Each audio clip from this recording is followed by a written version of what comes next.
you can see the hen with the chicks beneath it. So this is to cover the inhabitants. And every time the cock doesn't stand beside the hen, but it's always watchful for the hawk who is coming to, to have prey on the chicks. Yes. So this particular shrine, called the Confucius Shrine, is to keep, or is to entangle, get all of us together. That shows unity. That shows nobody can penetrate and then cause harm to anyone. Right. Yes. So this particular shrine shows love, care, unity. Yes. And that is a sermon. By the hen chick thing. Yeah. They're gonna gather, give them up on their wing.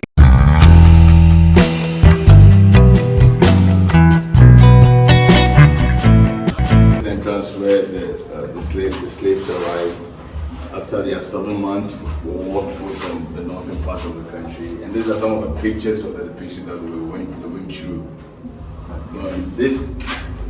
All the pictures tells you what happened, during the slave trade. And this, we term them as the rejected ones. Yes. And because of wreckage of ships and sometimes overcrowded, some of them had lost their keys, so when they get to the diaspora or to the unknown destination, they decide to cut off the chains from their legs.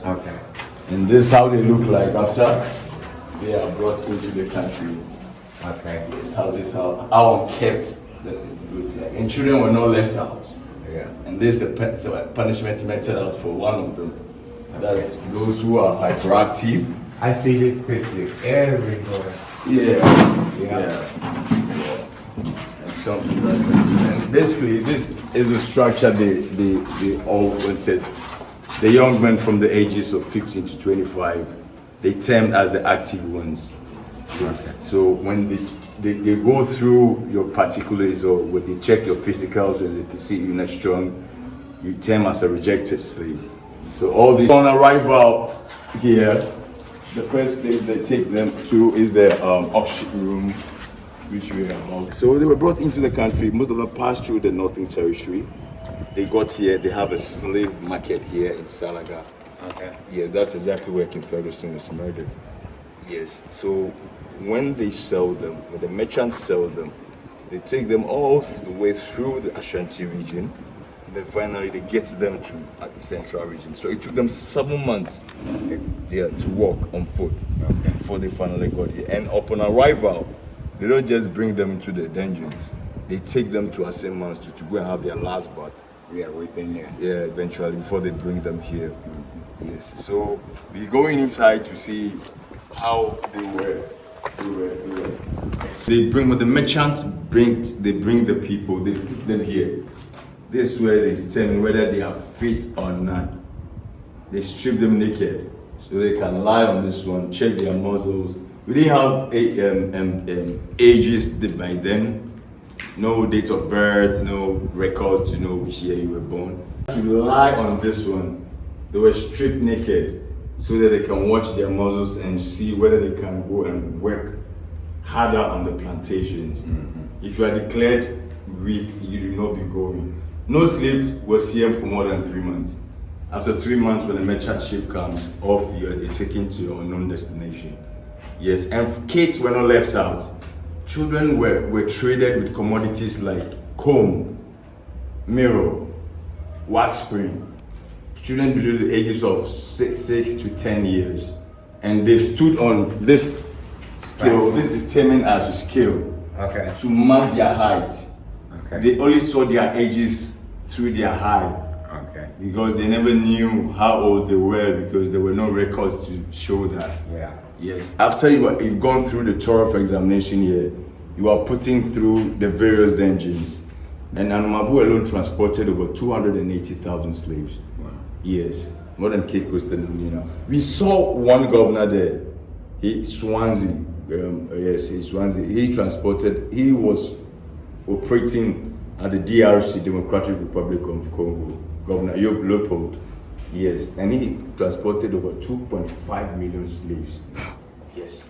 So now we are going to see the female dungeon from they had no themselves for the women, because any woman who tried to deny your slave master of sex, you were brought out here and put in chains. so that the sun will have direct access on you. It's going to scorch you. Yeah.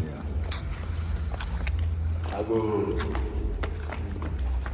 Yes, in Akan, I said I go means nothing because we have a shrine here. We have a deity here.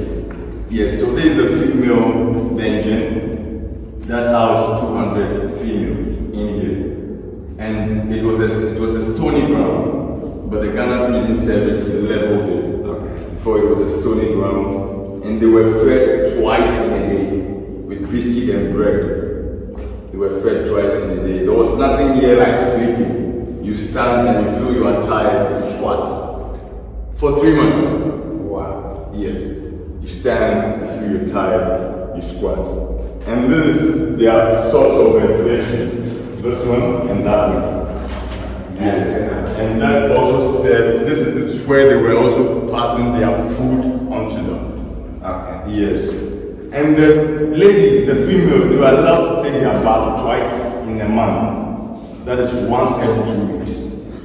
And for the male, once. Yes.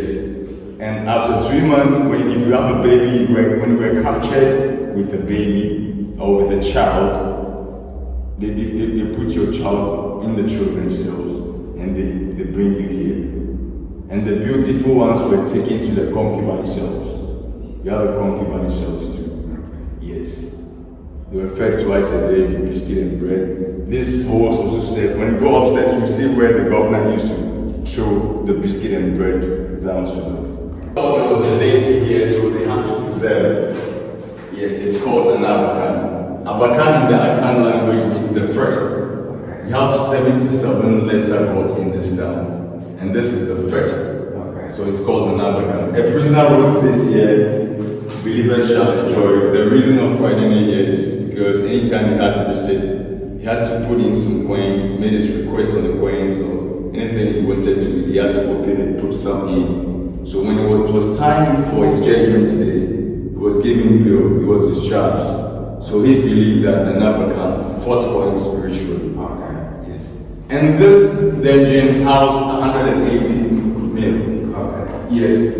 And they were also fed like the female twice a day with the biscuit and bread. It was a stony ground, but the prison service cemented it. And they all put here. Yes. They had a ditch here when you feel, because they didn't want them to release more. That is why they were giving them the biscuit and bread to get them constipated, okay, so that they can release more. Okay. But apart from here, nobody medicine time here. But when you go to the condemned cell, when you try to rebel against your master, or when they talk and talk back to them, they put you to the condemned cell. Or you try to fight them, but no one was taken to the condemned cells. It was only the men and the hyperactive ones. Okay. Yes, so we are going to see the condemned cells.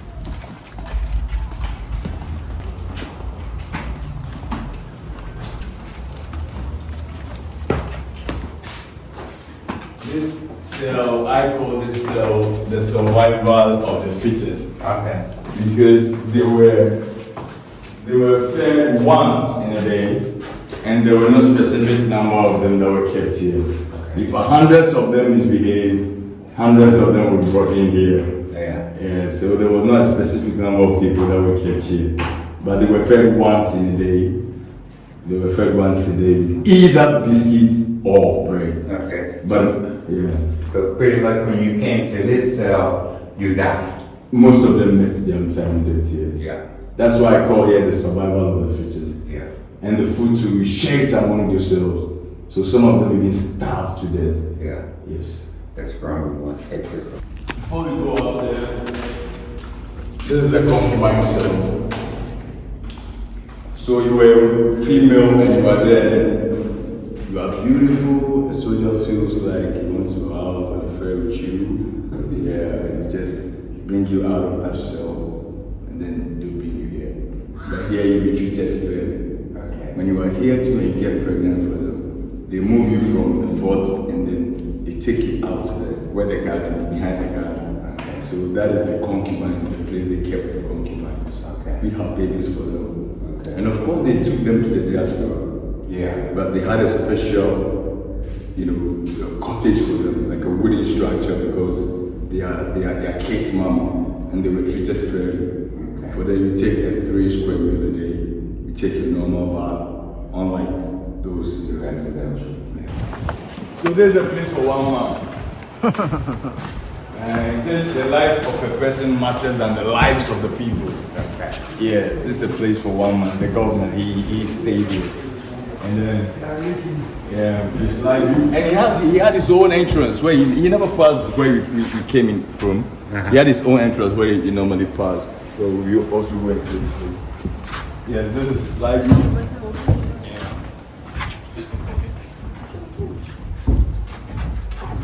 And then, start with a lot of books. It's very good. He studied a lot of books on Yeah. and didn't learn that. So all the cannons here were placed to protect the forts, the governor, and the slaves, because the Europeans were fighting among themselves. So you can see that they are all facing seawards. Yeah. There were no aircrafts those days. No. There were no armor cars, no aircrafts. All the ways of attacking were on the sea, the Atlantic Ocean. So all the cannons are facing seawards. And there were 2 uses of the cannon bombs. One is to know the time. There were no watches then. So this one, in a can, we call it premptio. When it's 12, they release it. Okay. They throw it so people will know it's 12 o'clock. It's noon. I mean the time, and again to defend the fort from attacking. Yes. True spirit of African, yeah. Yeah. We're not treated fairly anyway. No. So this is an art show.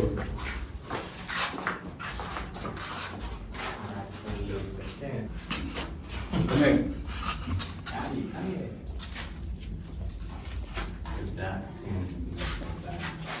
Read that.